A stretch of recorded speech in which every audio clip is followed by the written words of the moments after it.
Hello বন্ধুরা, তো তোমরা সবাই কেমন আছো? আশা করছি ভালো আছো, সুস্থ আছো। তো আজকে তোমাদের সঙ্গে আমি শেয়ার করব স্লিভলেস নাইটির মধ্যে কিভাবে হাতা লাগাতে হয়। তো সিম্পল একটা সেলাই, কিন্তু আমার মনে হয়েছে অনেক মানুষের কাছে এটাও অনেক টাফ হতে পারে, তো সেই জন্যই তাদের উদ্দেশ্যে ভিডিওটা বানানো। তো এইভাবে দেখো, নাইটির যে হাতাটা পিসটা দিয়েছিল ওইটা দুভাগ করে আমি কেটে নিলাম দুটো হাতার জন্য। তো কেটে নেওয়ার পরে ধারটা সেলাই করে নিলাম। তো এটা সরুভাবেও কেউ সেলাই করতে পারে, কেউ চওড়াভাবেও সেলাই করতে পারে। আর যদি এতটা লেন্থ হাতা না পড়ে, তারা একটুখানি নিচের দিক থেকে কেটেও নিতে পারে।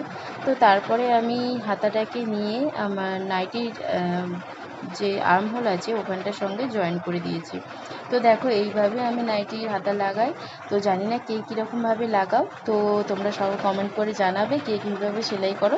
তো আমার সেলাই সবার হয়তো পছন্দ নাও হতে পারে। তো এই ভিডিওটা যদি ডিটেলসে দেখতে চাও তাহলে অবশ্যই আমার চ্যানেলে চলে যাও। Tata, bye bye.